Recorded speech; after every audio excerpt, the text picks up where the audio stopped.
अस्सलाम वालेकुम जी, city properties से मैं हूं अली हैदर। व्यूअर्स, आज की वीडियो में हम डिस्कशन करेंगे टॉप 3 रेंटल इनकम ऑप्शंस के हवाले से कि कौन सी ऐसी टॉप 3 रेंटल इनकम ऑप्शंस हैं जहां पर अगर आप इन्वेस्टमेंट करते हैं या कोई भी चीज़ परचेज़ करते हैं तो अच्छा रेंटल इनकम आप अर्न कर सकते हैं। कुछ इस हवाले से आज की वीडियो में डिस्कशन की जाएगी। हमारे काफ़ी इन्वेस्टर्स, काफ़ी एंड यूज़र्स, काफ़ी क्लाइंट्स जो है वो इस तरह की अपॉर्चुनिटीज़ को जो है परचेज़ करना चाह रहे होते हैं जहाँ पे वो अच्छा रेंटल इनकम जो है वो अर्न कर सकें, चाहे वो घर हो, चाहे वो अपार्टमेंट हो, चाहे वो शॉप हो। तो स्पेसिफिकली आज इस वाले से आज की वीडियो में डिस्कशन की जाएगी और आपको गाइड किया जाएगा कि कौन सी ऐसी अच्छी इन्वेस्टमेंट अपॉर्चुनिटी हमारे पास मौजूद है या आप किसी इस तरह की अच्छी इन्वेस्टमेंट अपॉर्चुनिटीज़ में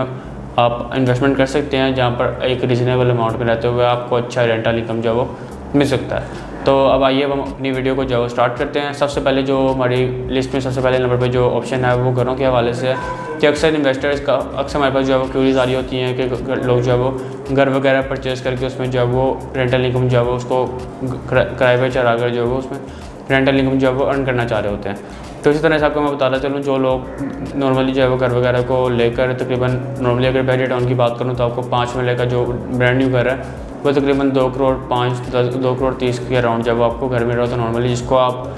रेंटल करके जो तकरीबन 60 से 65 हज़ार रुपये तक जो वो रेंटल इनकम जो वो अर्न कर रहे होते हैं। इसी तरह से अगर मैं यूज़ घर की बात करूँ तो नॉर्मली बजट ऑन में आपको जो पुराना घर है वो तकरीबन 1 करोड़ 60 से लेकर ऑनवर्ड जो है 1 करोड़ 80 तक जो मिलता है, डिपेंड ऑन लोकेशन प्राइसेस हैं। ये उन एरियाज़ में आपको बता रहा हूँ जो कि LD अप्रूव्ड हैं, जहाँ पर बिजली पानी गैस सब कुछ आपको मिलता है और नॉर्मली वहाँ पर ही लोग जो इन्वेस्टमेंट करना पसंद कर रहे होते हैं और जहाँ पर उन एरियाज़ में जहाँ पर आपको जो है वो प्रॉपर जो है वो बड़ा सारी फैसिलिटीज़ वॉकिंग डिस्टेंस पर वगैरह मिल रही होती है। तो उस लिहाज से जो है वो अक्सर लोग नॉर्मली जो 5 मरला कैटेगरी को परचेज़ करके वहाँ पे उस ऑप्शन को जो घर को रेंटल करके रेंटल इनकम जो अर्न करना चाह रहे होते हैं।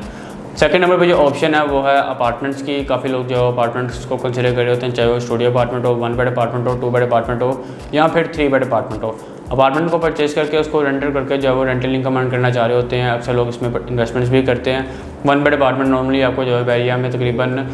55-60 लाख रुपए से लेकर ऑनवर्ड 75 लाख रुपए तक मिलता है, depend on location and condition prices हैं। और उसको रेंट आउट करके नॉर्मली जो है वो नॉन फर्निश आपका अपार्टमेंट जो है वो तकरीबन 25,000 रुपये तक जो 20 से 25,000 के अराउंड जो रेंट आउट होता है। और अगर फर्निश करके आप उसको रेंट आउट करते हैं तो तकरीबन जो है वो 40,000 से लेकर ऑनवर्ड तकरीबन 60,000 रुपये तक रेंट आउट होता है। वो उस चीज़ पे डिपेंड करता है कि आप उसको कितना लग्जरी फर्निश करते हैं। थर्ड नंबर पे जो ऑप्शन हैं वो ऑप्शन है किसी भी एरिया में कमर्शियल शॉप या फिर किसी भी कमर्शियल में आप किसी भी अच्छे मॉल में या किसी भी एरिया में अगर आप शॉप परचेज़ करते हैं तो उसको आप रेंट आउट करते हैं तो उसमें आप बड़ा अच्छा जो है रेंटल इनकम अर्न कर सकते हैं। काफ़ी इन्वेस्टर्स जो है वो बजट में नॉर्मली या ओवरऑल लाहौर की अगर बात करूँ तो किसी भी एरिया में कमर्शियल खुद कंस्ट्रक्ट करके उसकी शॉप्स को जो है वो रेंट आउट कर रहे होते हैं, बड़े बड़े ब्रांड्स को रेंट आउट कर रहे होते हैं, वो अच्छा रेंटल इनकम जो है अर्न कर रहे होते हैं। तो व्यूअर्स, बेसिकली आज की वीडियो में मकसद ये था बनाने का कि आपको थोड़ा सा अपडेट किया जा सके कि इन तीनों ऑप्शन में से कौन सी ऐसी बेस्ट ऑप्शन है जिसको जो है आप परचेज़ करके वहाँ पर इन्वेस्टमेंट करके आप बड़ा अच्छा और रीज़नेबल रेंट जो है वो आप अर्न कर सकते हैं। तो व्यूअर्स, इस वजह से आपको थोड़ा सा गाइड करूँगा। सबसे पहले आ जाते हैं घर की तरफ। आज आप तकरीबन जो है वो 2 करोड़ 15 से 20 लाख रुपए की इन्वेस्टमेंट करके 5 मरले का ब्रांड न्यू घर परचेज़ कर रहे हैं, ठीक है जी। उसको आप रेंट आउट कर रहे हैं, वक्त के साथ साथ जो है वो करके एक तो एलिवेशन भी पुराना होता जाएगा, ठीक है। जिसकी रीसेल वैल्यू वो नहीं रहेगी जो उस वक्त पे जो है वो नए घर की रीसेल वैल्यू होगी या बेहतर एलिवेशन की घर की रीसेल वैल्यू होगी, ठीक है जी। और इसी तरह से अगर मैं बात करूँ रेंटल वैल्यू की तो रेंटल वैल्यू पुराने घर की जो है वो तकरीबन 45 से 40 हज़ार तक जो है वो 5 मरले का घर मिल जाता है, पुराने घर। और इसी तरह से अगर नए घर की बात करूँ तो नया घर जो है वो तकरीबन आपका रेंट आउट हो जाता है 65 से 70 हज़ार में। तो इन दोनों में मेन डिफरेंस ये है कि जिस बंदे ने भी घर रेंट पे लेना है तो उसकी यही कोशिश होती है, चाहे वो लो बजट वाला हो या हाई बजट वाला हो, उसकी ये कोशिश होती है कि एक अच्छा घर जो है वो कोशिश ये होती है कि नए घर को जो है वो रेंट पे लिया जाए या बेहतर एलिवेशन में, कम से कम बेहतर एलिवेशन उसका हो नए एलिवेशन के मुताबिक। तो अगर आप कोई घर रेंट पे लेते भी हैं तो 2-3 साल बाद का एलिवेशन तो हो जाएगा पुराना। तो उस वक्त जो भी लोग जो है घर वगैरह रेंट पे लेना चाह रहे होंगे तो उनकी ये कोशिश होगी कि नए घर को रेंट पे लिया जाए। उस वक्त पे आपका जो पुराना घर उसका रेंट भी आपको जो है वो कम होगा और उस वक्त की मार्केट वैल्यू के मुताबिक कब आपको रेंट मिल रहा होगा और आपकी प्रॉपर्टी के जो रेट्स हैं वो भी इतनी तेज़ी से बेहतर नहीं हो रहे होंगे। ये रेजिडेंशियल ऑप्शन की आपसे मैं बात कर रहा हूँ। इसी तरह से अगर मैं कमर्शियल की तरफ आऊँ तो कमर्शियल में अपार्टमेंट्स हैं, ठीक है जी। अपार्टमेंट आपका वक्त के साथ साथ जो है वो जिस बंदे ने रहना वहाँ पे वो आपको अगर आप रेंट आउट करते हैं आपको उसमें जो है बड़ा अच्छा रेंट मिल रहा है। एक टेनेंट जब घर से छोड़ के जाता है तो आपको तकरीबन 3 मंथ का जो आपको रेंट होता है वो उसके ऊपर घर पर या अपार्टमेंट में लगाना पड़ता है, क्योंकि उसकी मेंटेनेंस वगैरह सारी आपकी जिम्मेदारी होती है, क्योंकि आपका अपना अपार्टमेंट है। तो जब आपने नए सिरे से दोबारा जो है वो उस अपार्टमेंट या उस घर को रेंट आउट करना है, तो आपने खुद से अपने पास से पैसा दिखा के उसको दोबारा से मेंटेन करना है। ठीक है जी। तो उस चीज़ के जो है वो आपको काफ़ी कॉस्ट पड़ जाती है। दूसरा, वक्त के साथ साथ आपके अपार्टमेंट या घर की जो है वो मार्केट रेंटल वैल्यू वो नहीं रहती जो कि एक नए अपार्टमेंट या जो एक नए घर की जो रेंटल वैल्यू रहती है। तो इसी चीज़ को अगर मैं कंपेयर करूँ कमर्शियल शॉप के या किसी भी अच्छे मॉल में शॉप्स के हवाले से,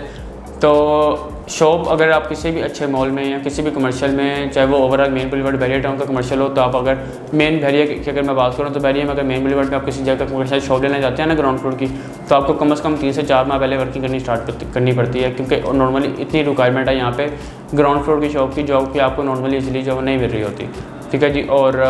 काफ़ी जो है वो लोग यहाँ पे रेंट पे जो है वो कोई शॉप वगैरह परचेज़ करना चाह रहे होते, लेकिन ऑप्शन आपको जो है वो नहीं मिल रही होती, क्योंकि टोटली जो है वो सारी रेंट आउट है। बताने का मकसद ये है कि इतनी नॉर्मली जो है वो रिक्वायरमेंट रहती है शॉप की कि वो शॉप को रेंट पे लिया जाए और वहाँ पे कोई बिज़नेस वगैरह जो है वो स्टार्ट किया जाए। तो इसी तरह से अगर मैं बात करूँ, कोई भी अब अगर आप शॉप परचेज़ करते हैं किसी भी अच्छे मॉल में कर लें या किसी भी कमर्शियल में परचेज़ कर लें, मेन बुलेवार्ड पर अच्छी लोकेशन में, बेहतर लोकेशन में, जहाँ पे इसलिए रेंट आउट भी हो जाए और अच्छा रेंटल इनकम भी अर्न कर सकें। तो उस लिहाज से जो है वो अगर आप किसी बंदे को अपनी शॉप जो है वो रेंट आउट कर रहे हैं, वो अपना बिज़नेस वहाँ पर स्टार्ट कर रहा है, तो ऑब्वियसली उसने अगर अपना बिज़नेस वहाँ पर स्टार्ट करना है, वो उस शॉप को या उस ऑफिस को जो है मेंटेन भी करके रखेंगे, उसको टाइम टू टाइम जो है वो रेनोवेट भी करते रहेंगे। और अगर आप किसी मॉल में अच्छे मॉल में इन्वेस्टमेंट कर रहे हैं, अच्छे मॉल में शॉप परचेज़ कर रहे हैं, तो टाइम टू टाइम जो आप टेनेंट जो मैनेजमेंट को मेंटेनेंस चार्जेस पे कर रहा है, उसी के साथ साथ सोसाइटी जो कमर्शियल मॉल का जो ओवरऑल मेंटेनेंस भी काफ़ी बेहतरीन रहेगी। और जो बंदा मॉल को डिज़ाइन कर रहा है या कोई भी मॉल को लॉन्च कर रहा है या मॉल कंस्ट्रक्ट कर रहा है, उसकी ये कोशिश होती है कि इस तरह का उसका एलिवेशन हो, इस तरह का उसको लॉन्च किया जाए, उस तरह का मटेरियल उस मॉल के अंदर इस्तेमाल किया जाए कि आने वाले 30 से 40 साल के बाद भी अगर कोई मॉल उस मॉल को विज़िट करें तो उसका एलिवेशन को जो है वो नया ही लगे। इस तरह से जो है उस मॉल को लॉन्ग टर्म जो है वो लेकर चलना होता है और उसको इस तरह से डिज़ाइन किया जाता है कि फ्यूचर में भी अगर किसी ने किसी मॉल में शॉपिंग करनी हो तो इसी मॉल को अप्रोच करें, इसी मॉल में जो फुटफॉल जनरेट हो। इसी तरह से मैं आपको थोड़ी सी एग्जांपल दे देता हूँ। बैरियर टाउन को जो जैस्मीन मॉल है, जिसकी लोकेशन बिल्कुल तलवार चौक के पास है और मेन की बैग का कमर्शियल है। मेन की बैग कमर्शियल होने के बावजूद वहाँ पर जितनी भी शॉप्स हैं टोटली रेंट आउट है, जो है वो ग्राउंड फ्लोर हो, फर्स्ट फ्लोर हो या सेकंड फ्लोर हो। ठीक है जी। और जिन लोगों ने वहाँ पे शॉप्स रेंट के ऊपर ली, तकरीबन आज से 4-5 साल पहले के वो वहाँ पर बैठे हुए हैं और वो उस मॉल को लॉन्च किया गया था आज से तकरीबन 12 साल पहले, 2000 तकरीबन 12-13 के करीब जो है उसका पोजीशन जो है वो अनाउंस हुआ था। और आज अगर आप 10 साल पहले उस मॉल को 10 साल बाद अगर आप उस मॉल को जाके देखें तो आज भी आप उसकी मेंटेनेंस, उसका एलिवेशन, उसका ओवरऑल हर चीज़ मैनेजमेंट ओवरऑल आपको उस तरह से लगेगी कि आप एक ब्रांड न्यू मॉल के अंदर एंटर हो रहे हैं। तो इस चीज़ को थोड़ा सा कंसिडर करें कि घरों की इन्वेस्टमेंट, रेंटल इनकम, शॉप की रेंटल इनकम और अपार्टमेंट की, तीनों में सबसे ज़्यादा फ़र्क ये है कि शॉप आपको वक्त के साथ साथ आप अगर कोई शॉप परचेज़ करें किसी मॉल के अंदर, मॉल का एलिवेशन नहीं रहेगा क्योंकि उसको डिज़ाइन इस तरह से किया जाता है तो आने वाले 40 से 50 सालों के बाद भी जो है वो उसको लोग कंसिडर करें फॉर शॉपिंग पर्पस और ओवरऑल वहाँ पे फुटफॉल जनरेट होता ही होता है। ठीक है जी। जिस बंदे को आपने शॉप रेंट आउट करनी है तो ऑटोमेटिकली वहाँ पे उसने उसको शॉप को मेंटेन करके भी रखना है। ये नहीं कि जो लोग घर को लेते हैं उसको उसमें रहते हैं तो उसको गंदा कर दिया, ख़राब करके जो उसको छोड़ के किसी नए घर में चले गए। क्योंकि जिस बंदे ने भी एक प्रॉपर शॉप में बिज़नेस करना है उसकी ये कोशिश होगी शॉप को जो है वो इस तरह से मेंटेन करके रखा जाए, उसमें जो है वो बेहतर तरीके से उसको डेकोरेट किया जाए ताकि वहाँ पर फुटफॉल भी जनरेट हो, ताकि वो उनके लिए भी जो है वो एक रोज़ी का ज़रिया बन सके या फिर वो अच्छा जो है वो इनकम जो है वो अर्न कर सके। और इसी तरह से जो मॉल की मैनेजमेंट है, मैनेजमेंट की भी कोशिश होती है कि मेंटेनेंस चार्जेस उनसे रिसीव करके अच्छी जो है वो बेहतर तरीके से जो है वो हर चीज़ को मेंटेन रखा जा सके ताकि आने वाले वक्त में भी इसी तरह से जो है वो टाइम टू टाइम जो है वो मॉल की प्राइस बढ़ती जाए और अच्छा रेंटल इनकम जो है वो अर्न कर सके। तो ये बेसिकली मेन फ़र्क है शॉप्स में या फिर अपार्टमेंट्स में या फिर घर में। फर्स्ट प्रायोरिटी पे जो है वो हमारी तरफ से आपको ये रिकमेंडेशन है कि आप शॉप्स आपको जो है वो परचेज़ करनी चाहिए अगर तो स्पेसिफिकली आप रेंटल इनकम अर्न करना चाह रहे हैं और अच्छा रेंटल इनकम आप अर्न करना चाह रहे हैं या फिर इस तरह की इन्वेस्टमेंट करना चाह रहे हैं। आप इन्वेस्टमेंट कर रहे हैं प्रॉपर्टी की, वक्त के साथ साथ प्राइस ही बेहतर होती जाए और उसके ब्याह पे एक अमाउंट के ब्याह पे आपको अच्छा जो है वो रिटर्न भी आता रहे साथ साथ भी और वक्त के साथ साथ प्राइस भी बेहतर होती जाए। तो उस लिहाज से आपके लिए बड़ी अच्छी और सिक्योर इन्वेस्टमेंट है जो कि शॉप की इन्वेस्टमेंट है किसी भी अच्छे मॉल में, चाहे वो जैस्मीन मॉल हो या कोई भी मॉल हो। स्पेसिफिकली आज आपको गाइड करूँगा जैस्मीन ग्रैंड मॉल के हवाले से, जिसकी लोकेशन बिल्कुल जो है वो मेन बुलेवार्ड के ऊपर आ रही है, पहले टाउन मेन बुलेवार्ड के ऊपर आईफल टावर के बिल्कुल पास। क्यू लिंक्स प्राइवेट लिमिटेड का ये प्रोजेक्ट है और इससे पहले जो है वो इनका जैस्मीन मॉल, आज भी आप फिजिकली अगर पहले टाउन के जैस्मीन मॉल को विजिट करें तो आपको अच्छा खासा जो है वो उसको आपको देखने को मिलेगा कि बड़ा अच्छा जो है फुटफॉल भी वहाँ पर जनरेट होता है। ओवरऑल हर चीज़ मेंटेनेंस, हर चीज़ जो वहाँ पर बेहतरीन है और उन्हीं का ये प्रोजेक्ट अंडर कंस्ट्रक्शन है, क्यू लिंक्स प्राइवेट लिमिटेड का जैस्मीन ग्रैंड मॉल, जिसका इंशाल्लाह आने वाले 1 साल में आपको इंशाल्लाह पोजीशन भी मिल जाएगा और फंक्शनल आपको यहाँ पे जो है वो शॉप्स वगैरह फुटफॉल अच्छा खासा जनरेट होता हुआ नज़र भी आएगा, क्योंकि पूरे एरिया में अभी तक इस लेवल का कोई भी मॉल जो है वो मौजूद नहीं है। ठीक है जी, फाहिद एक मॉल है जैस्मीन मॉल, जिसमें बड़ा अच्छा फुटफॉल भी जनरेट होता है। जो ब्रांड्स वहाँ पे बैठे हैं पिछले तकरीबन 5 से 8 साल से वहीं पर बैठे हुए हैं, तो किसी वजह से वो बैठे हुए हैं कि उनको फुटफॉल भी अच्छा मिल रहा है, अच्छी उनकी इनकम भी हो रही है, वो जितना भी रेंट है वो पे भी कर रहे हैं इसी सूरत में कि उनकी अच्छी इनकम भी हो रही है। ठीक है जी, तो बैकएंड पे कोई भी डेवलपर हो, कोई भी प्रोजेक्ट हो अंडर कंस्ट्रक्शन हो या उसको बना रहा हो, उसको लॉन्च करना हो, तो सारी चीज़ें जो है वो देख रहे होते हैं। प्रोजेक्ट की लोकेशन, मॉल की ओवरऑल जो है वो उसकी मेंटेनेंस, उसका एलिवेशन, उसको हर चीज़ को इस तरह से डिज़ाइन किया जाता है कि आने वाले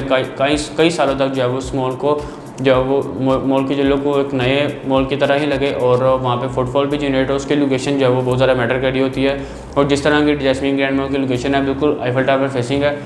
आईफल टावर के बिल्कुल पास है और बिल्कुल मेन बुलेवार्ड के ऊपर इसकी जो लोकेशन आती है। ठीक है, जिसमें शॉप्स बड़ी अच्छी लोकेशन की, बड़ी रिजनेबल लोकेशन की शॉप्स है वो अभी भी मौजूद हैं। तो बड़ी स्ट्रॉन्ग रिकमेंडेशन है आपको कि अगर आप इस तरह की अपॉर्चुनिटी को आप अवेल करना चाहते हैं या फिर इस तरह की इन्वेस्टमेंट करना चाहते हैं जिसमें बड़ा अच्छा आपको रेंटल इनकम मिल सके, तो आपको जैस्मीन ग्रैंड मॉल को ज़रूर कंसिडर करना चाहिए। लोकेशन के लिहाज से LDA अप्रूव्ड एरिया में मौजूद है, बिल्कुल हर लिहाज से आपके लिए सिक्योर इन्वेस्टमेंट है। LDA अप्रूव्ड एरिया में मौजूद है। बैरियर टाउन का सेक्टर जहाँ पे अंडर कंस्ट्रक्शन है वो पहले LDA से अप्रूव नहीं था, लेकिन रिसेंटली वो एरिया भी LDA से अप्रूव्ड हो गया है। लोकेशन बहुत ही प्राइम है, इसी के बिल्कुल पास आपको ओवरऑल सारी फैसिलिटीज़ भी मिल रही होती हैं। पार्किंग का बड़ा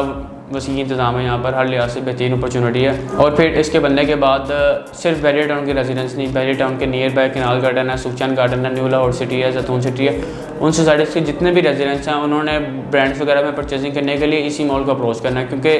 इसके जितनी भी नियर बाई सोसाइटीज़ हैं वहाँ पे इस लेवल का मॉल किसी भी सोसाइटी में अभी मौजूद नहीं है और आने वाले कई साल पे कोई एक्सपेक्टेड भी नहीं है कि वहाँ पे इस लेवल का कोई मॉल बनेगा। तो आपको बिल्कुल जैस्मीन ग्रैंड मॉल को